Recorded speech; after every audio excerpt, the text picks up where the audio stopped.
외국 기독교 서적 중에 이런 제목의 책이 있습니다. 한번 들어보시겠어요? 하나님 당신께 실망했습니다.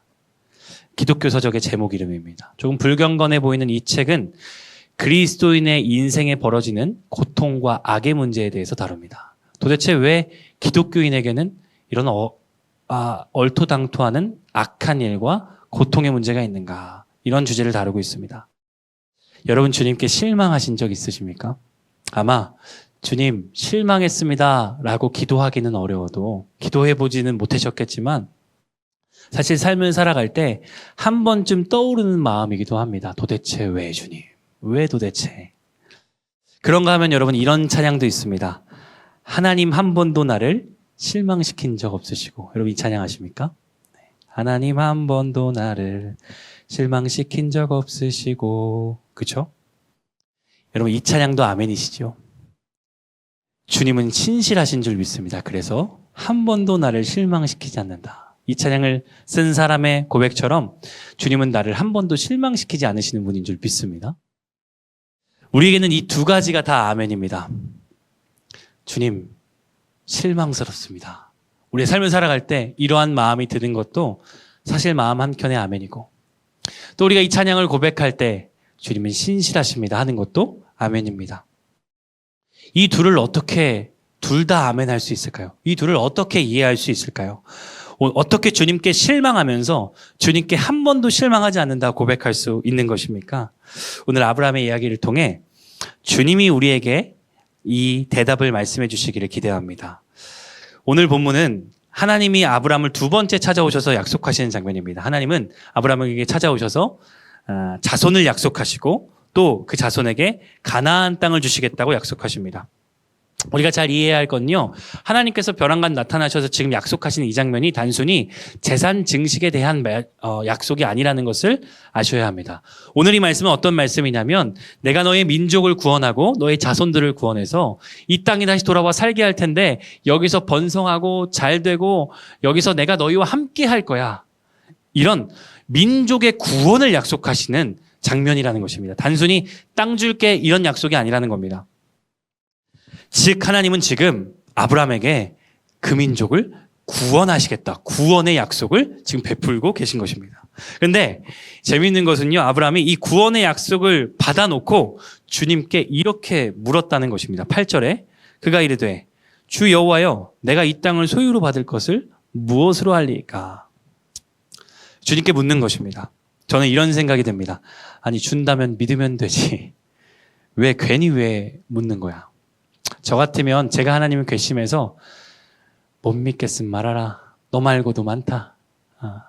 이렇게 얘기할 것 같습니다. 우리는 이런 질문을 좀 거북해합니다. 주님, 내가 그걸 어떻게 믿어요? 근데 주님은요, 다행스럽게도 저 같지 않으셨습니다. 오히려 주님은 이런 아브라함의 질문에 성실하게 대답하십니다. 뒤에 살펴보겠지만 주님은 아주 신실하게 대답해 주시죠. 여러분 오해하지 마십시오. 아브라함이 믿음이 없어서 이런 질문을 한 것이 아닙니다. 왜냐하면 6절에 벌써 하나님을 믿으니 그것이 의가 되었다고 그 아브라함의 의를 선포하는 말씀이 벌써 나옵니다. 아브라함은 믿음 없는 질문을 한 것이 아닙니다. 믿음을 가지고 질문했습니다. 저는 이렇게 표현하고 싶습니다. 믿음 없는 질문을 한 것이 아니라 깊은 믿음으로 나아가는 질문을 한 것입니다. 주의 이것을 어찌 믿습니까? 내게 믿음을 주옵소서. 여러분, 우리가 주께 드리는 어떤 질문은 우리를 깊은 믿음으로 인도하는 줄 믿습니다. 이런 질문을 두려워하지 마시기 바랍니다. 주님이 대답 못하실까 봐. 주님, 내가 이걸 어찌 믿어요? 주저하지 마십시오. 주께 하는 질문을 통해 우리의 믿음이 더욱 견고하여질 것을 믿습니다. 저는 우리의 기도와 신앙이요, 조금 더 솔직했으면 좋겠습니다. 그냥 교회에 나왔다고 찬양으로 고백한다고 그냥 그 찬양, 그 고백 다 내 것으로 받아들이지 마시고 내 안에 묻는 것입니다. 이게 정말 나의 고백인가? 우리의 기도와 신앙이 주 앞에 정직하게, 왜요? 주님은 다 아시거든요. 내가 진심인지 아닌지. 억지로 덮어두고 믿으실 필요 없습니다. 정직하게 주님께 물으시길 축복합니다. 주님, 이거 믿기지가 않습니다. 여러분, 우리 복음 집회의 주제 여러분 다 아시죠? 하나님 내게 왜 이러십니까? 아주 정직한 질문 아닙니까? 아주 불경한 질문 같지만 사실은 우리 마음속에 있는 정직한 질문입니다. 정직한 질문에 주님이 아브라함에게 하신 것처럼 답해 주실 줄 믿습니다. 이번 복음 집회에 여러분 다른 것 말고 정직한 마음 하나 가지고 나오실 수 있겠습니까? 주 앞에 주님 도대체 왜 이런 겁니까? 질문할 때 오늘 아브라함처럼 응답받는 귀한 복음 집회 될 줄 믿습니다. 어쨌든 하나님은 아브라함에게 응답하십니다. 아브라함은 이렇게 질문했고 하나님이 응답하시는데 그가 증거로 삼을 수 있는 하나의 의식을 좀 행하라 명하십니다. 그게 9절과 10절에 나옵니다. 여호와께서 그에게 이르시되 나를 위하여 3년 된 암소와 3년 된 암염소 3년 된 수장과 산비둘기와 집비둘기 새끼를 가져올지니라. 아브라함이 그 모든 것을 가져다가 그 중간을 쪼개고 그 쪼갠 것을 마주대하여 놓고 그 새는 쪼개지 아니하였으며 염소 양 비둘기를 가져와서 염소와 양은 반으로 쪼개고 쪼갠 것을 마주 대하여 놓아서 그 사이를 걸어갈 수 있게 만들어 놓습니다. 그러니까 고기는 요 양옆에 있고 이렇게 길을 하나 만들어 놓은 거예요.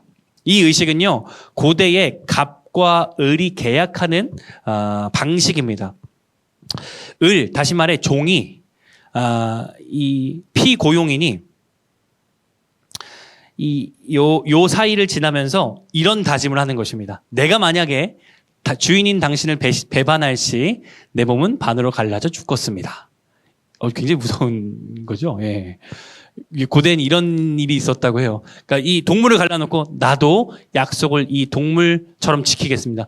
내 피와 생명으로 맹세하며 이런 그 의식이 바로 이 고대의 언약식, 지금 이 아브라함이 준비하고 있는 의식이었습니다. 주님은 이 의식을 준비하셨고 아브라함은 얌전히 준비한 채 기다렸습니다. 11절에 보니까 솔개가 그 사체 위에 내릴 때에는 아브라함이 쫓았더라. 그러니까 아브라함이 이 동물을 쪼개놓고 하나님이 바로 오시진 않은 것 같아요. 조금 기다렸던 것 같아요. 그러니까 이 솔개가 자꾸 와서 이 시체를 쪼아 먹으려고 하니까 아브라함이 그 앞에서 기다리며 그 새들을 쫓았습니다. 성실하죠. 아주. 예. 주님 안 오셨네. 잠깐만 어디 좀 갔다 와야지. 이런 거 아니었습니다. 그 앞에서 주님을 온전히 기다렸습니다. 여러분 아브라함은요. 하나님의 말씀대로 행했습니다. 그렇죠? 그리고 얌전히 정성을 다해 그 앞에서 주님 오시기를 기다렸습니다. 이제 그에게 주님이 이 약속에 대한 확신을 주실 일만 남았습니다. 그런데 12절은요. 조금 당황스럽습니다. 이렇게 쓰여 있어요.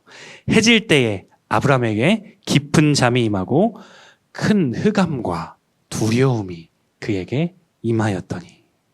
여러분 뭐가 당황스러운지 보이십니까?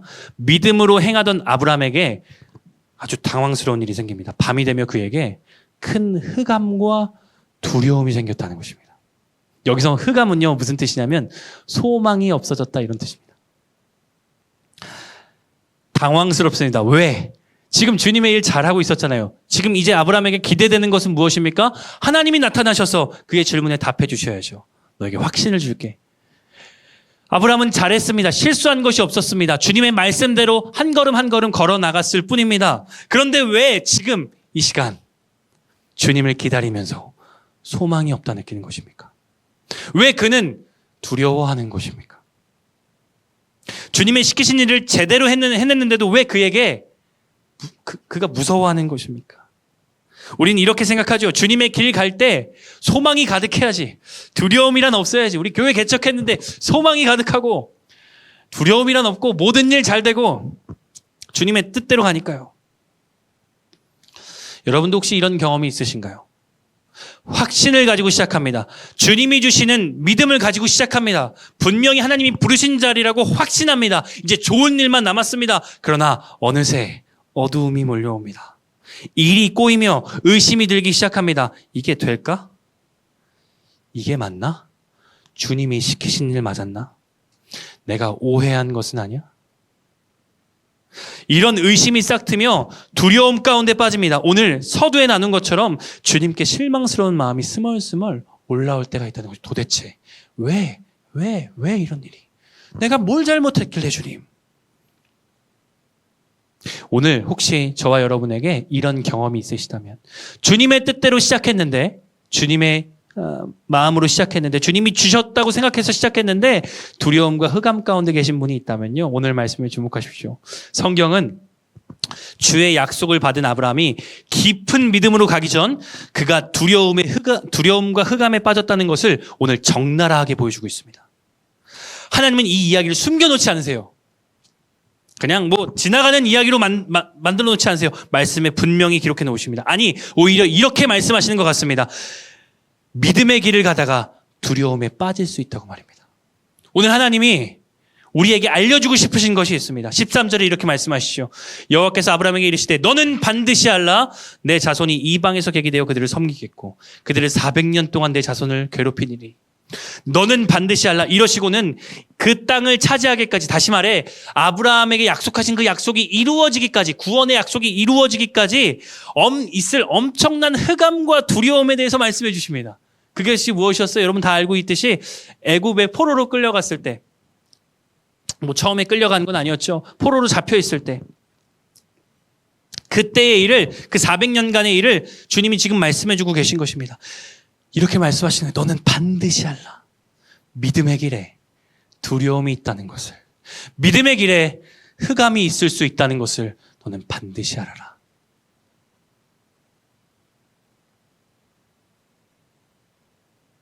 사랑하는 여러분, 오늘 우리가 반드시 알아야 할 것이 있습니다. 믿음의 길을 걸어갈 때 두려움과 소망 없음을 만날 수 있습니다. 아무리 좋은 길이라도, 아무리 주의 응답으로 시작했더라도, 당신 실수가 아니더라도 그 길에 흑암이 있을지도 모릅니다. 오늘 말씀이 알려주고 있죠. 첫 번째로 이것은요, 우리를 향한 경고입니다. 믿음의 길을 걷는다고 모든 일이 순탄할 거라 생각하면 넘어지기 십상입니다. 가장 넘어뜨리기 쉬운 믿음입니다. 모든 것이 잘 될 거야 라고 생각하는 것. 여러분, 우리 믿음은요, 고난을 이기는 믿음이지 고난이 없는 믿음이 아닙니다. 믿음이란 내 뜻대로 되는 것이 아니라, 내가 믿으니 주님 내 뜻대로 하여 주옵소서가 아니라, 내가 믿으니 주 뜻대로 하옵소서. 그리고 그 주님이 내 인생길에, 그 믿음의 길에 흑암과 두려움을 허락하셨다면 그걸 인정하는 것이 믿음인 줄 믿습니다. 오늘 저는 쉬운 믿음에 대해서 이야기하고 있지 않습니다. 본질적인 믿음이 무엇이냐는 것입니다. 본질적인 믿음. 고난을 이기는 믿음 말입니다. 고난을 없이 하는 믿음 말고. 이 말씀은 그래서 우리의 믿음을 향한 경고이죠. 둘째, 이 말씀은요, 위로입니다. 혹시 믿음의 길을 걷는데 두려운 일이 있으셨습니까? 혹시 믿음의 길을 걷는데 흑암 가운데 소망이 끊어진 일이 있으셨습니까? 괜찮습니다. 아브라함도 그랬습니다. 당신의 믿음이 잘못돼서 하나님이 벌 주시는 것이 아니라는 것을 우리 꼭 아셨으면 좋겠습니다. 믿음의 길을 갈 때 흑암이 있을 수 있다. 그렇다면 도대체 왜 주님은 흑암을 주시는 건가? 왜 우리 인생에 두려움과 고통이 있는 것인가? 이유는 다양하죠. 너무 다양합니다. 아브라함에게 이 두려움은요, 깊은 믿음으로 향하는 이 두려움이었습니다. 다윗에게 두려움과 어둠은요, 연단이었습니다. 요셉은 하나님의 영광을 위해 두려움 가운데 있었죠. 누구는 죄를 다스리기 위해, 누구는 순종하기 위해서 두려움과 소망 없음이 필요할 때가 있습니다. 그건 주님이 하신 일이죠. 왜 이런 일이 벌어지는지는 다양합니다. 그리고 우리가 당장 알 수도 없을 것 같습니다. 그러나 오늘 이 시간에 흑암 가운데, 소망 없는 가운데 우리가 꼭 깨달아야 할 것이 있습니다. 믿음의 길을 걸어가며 당황스러운 일을 만났을 때 도대체 주님 이게 맞아요? 라고 묻고 싶을 때 우리가 꼭 기억해야 할 것이 있습니다. 확신해야 할 것이 있습니다. 무엇이냐면, 여러분, 빛이신 주님께는 그 어떤 흑암도 아무것도 아니라는 사실입니다.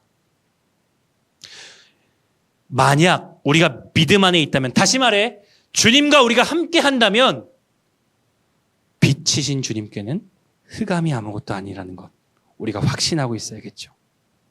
우리가 믿음 안에 있다면 이런 두려움이 일어나는 이유는 너무나 다양하겠지만 일어나도 괜찮은 이유가 있습니다. 왜냐하면 주님이 강하시기 때문입니다. 주님이 강하시기 때문에 우리에게 이런 일이 일어나도 우리는 괜찮은 것입니다. 성경은 하나님의 빛 되심을 이렇게 설명합니다. 요한계시록 22장 5절입니다. 다시 밤이 없겠고 등불과 햇빛이 쓸데없으니 이는 주 하나님이 그들에게 빛이심이라. 다시 밤이 없겠고. 여러분, 여기 뭐라고 쓰여 있어요? 햇빛이 쓸데없대요. 주님의 빛이 너무 밝아서. 우리 주님, 여러분, 이 주님과 함께 하는데 흑암은 그저 지나가는 일인 줄 믿습니다. 이게 믿는 자들의 소망이라는 것입니다. 사실 믿는 자들에게 흑암이란 빛이신 주님이 드러나시는 자리일 뿐입니다. 두려움이란 능력의 주님이 빛나시는 자리일 뿐입니다. 여러분, 빛은 어둠 속에서 더욱 드러납니다. 소망 없는 곳에 진짜 소망이 되시는 분이 드러날 뿐입니다. 그러니 어둠은, 제가 오늘 이렇게 적었어요. 어둠은요, 여러분, 그리스도인에게 어둠은, 그리스도인에게 소망 없음은, 그리스도인에게 두려움은요, 빛의 무대일 뿐입니다. 하나님이 일하시는 무대일 뿐입니다.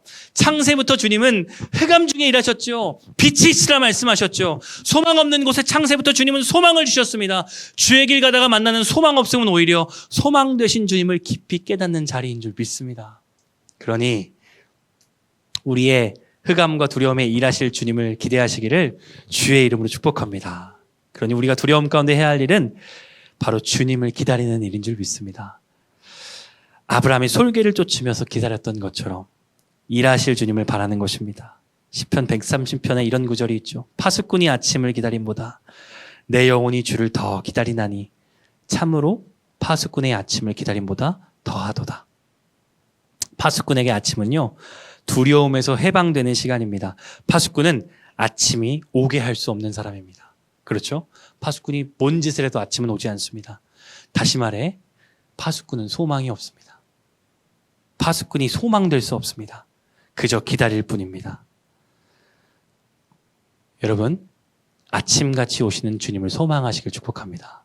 그분이 우리의 소망 되십니다. 흑암 중에 이걸 깨닫는 것입니다. 난 아무것도 못하는구나. 주님이 오셔야 되는구나.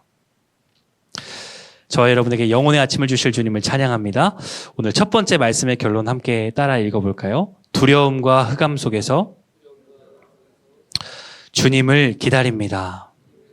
예, 우리는 주님을 기다릴 뿐입니다. 이 흑암 속에서. 그리고 주님은요, 이 기다림에 응답하시는 분이신 줄 믿습니다. 마침내 주님의 때에 주님이 오십니다. 17절을 볼까요? 해가 져서 어두울 때에 연기나는 화로가 보이며 타는 횃불이 쪼갠 고기 사이로 지나더라. 어두울 때에, 여러분 보이십니까? 흑암 중에. 해가 져서 어두울 때에 무엇이 등장합니까? 타는 횃불이 등장합니다. 오늘 설교의 제목이죠. 타는 횃불. 빛이신 주님이 등장하십니다. 그리고 그 흑암을 깨버리십니다. 두려움을 부숴버리십니다. 오늘 이 타는 횃불이 저와 여러분에게 등장하시길 주의 이름으로 축복합니다. 여러분, 흑암은 언제 끝납니까? 타는 횃불이 등장. 다시 말해, 빛이신 주님이 등장할 때 흑암과 두려움은 끝장나는 줄 믿습니다. 가장 어두운 그곳에 오셔서 밝혀주시는 주님의 은혜를 오늘 경험하시길 축복합니다. 그런데 재밌는 것이 있습니다. 여러분, 아까 언약식을 기억하시죠? 고기를 쪼개는 것, 그리고 그 쪼갠 고기 사이로 지나가는 것의 의미를 말입니다. 오늘 말씀을 보니까 여러분, 누가 지나갑니까? 타는 횃불이 지나갑니다. 아브라함이 지나가지 않습니다. 그 사이를 하나님이 지나가십니다. 여러분, 이 언약식의 의미는 이런 것이 아니었습니다. 하나님이 나타나셔서 아브라함, 너 내 말씀대로 안 살면 너 쪼개진다. 너 큰일 난다, 너 내 말 잘 지키고 살아. 이게 오늘 언약식의 주제가 아니었어요. 여러분, 이 일이 왜 시작됐는지 아시죠? 아브라함이 질문했잖아요. 주님, 우리 민족의 구원 내가 어떻게 믿습니까? 오늘 그 질문에 주님이 대답하시는 거예요. 내가 반드시 이 약속 지킨다. 그 쪼갠 고기 사이 지나면서 내가 반드시 이 약속 지켜. 너 못 믿어? 내가 지나가 줄게. 내가 반드시 이 약속 지킨다. 내가 어떤 흑암에도 너를 빼앗기지 않겠다. 내가 어떤 두려움에도 네가 벌벌 떨지 하지 않겠다. 내가 타는 횃불이 되어 어디든 너를 구하러 가마. 아니, 내 몸이 쪼개지더라도, 내 몸이 찢어지더라도 내가 너를 구해내고 말 거야. 주님이 이것을 약속하신 장면이에요. 아브라함에게 너 믿음을 내서 걸어와. 이게 아니라 너 가만히 있어. 내가 이 약속 어떻게 지키는지 봐. 여러분, 기억하십니까? 주님은 정말 그 고기처럼 몸을 찢어 우리를 구원하십니다. 십자가 위에서 못자국과 창자국을 몸에 새기시며 그 몸이 찢어질 정도로 우리를 사랑하시고 우리를 구원하시죠. 정말 주님 약속 지키셨죠. 사랑하는 여러분, 이것이 복음입니다. 복음은 내가 할 일에 대한 것이 아닙니다. 하나님이 하신 일에 대한 것입니다. 여러분, 이 언약은요, 사실 아브라함이 한 게 없어요. 물론 언약식을 준비하긴 했죠. 기다렸죠. 그러나 이 언약을 이루기 위해서 아브라함이 한 게 없어요. 하나님이 다 하셨죠. 저번 주 설교처럼 당신이 무슨 일을 해서 구원을 얻은 것이 아니라 무엇을 하기도 전에 당신이 아무것도 못할 때, 흑암에서 분간도 못할 때 횃불처럼 오시는 것이 복음인 줄 믿습니다. 복음은 오직 주님이 하신 일입니다. 내가 하는 일이 아니라. 그러니 우리는 흑암에서 무엇을 깨닫습니까? 주의 길 가다가 만나는 흑암에서, 내가 아무것도 할 수 없는 그곳에서, 소망도 끊기고 두려움만 가득한 그곳에서 나를 향해 뚫고 오시는 복음을 만나는 것입니다. 여러분, 흑암 중에 계십니까? 두려움 가운데 계십니까? 복음을 만나시길 축복합니다. 그분이 횃불 들고 오실 것입니다. 모든 어두움 물리치시고 몸을 찢어서라도 나를 구원하시겠다 약속하신 그분이 십자가에서 그 피로 우리를 구원하실 줄 믿습니다. 이것이 바로 여러분 서두에 나눈 것처럼 주님께 실망하나 실망하지 않는 것입니다. 우리는 소망 없음에 실망합니다. 우리의 소망 없음에, 우리의 능력 없음에. 그래서 두려워하죠. 그러나 주님의 일하심이 있기에, 그분은 어둠 가운데 언제나 빛이시기에 실망치 않습니다. 그러니 길 걸어갈 때 우리는 주님 실망입니다 할 때도 있겠지만 주님 앞에 가서 주님 날 한 번도 실망시키지 않으셨군요 고백할 수밖에 없는 것이죠. 그래서 마지막 말씀의 결론을, 그 최종적인 고백은 바로 이것입니다. 따라해 보실까요? 주님은 실망 중에도 신실하셨습니다. 아멘. 말씀을 정리합니다. 우리 반주해 주시겠어요? 베드로의 이야기가 생각납니다.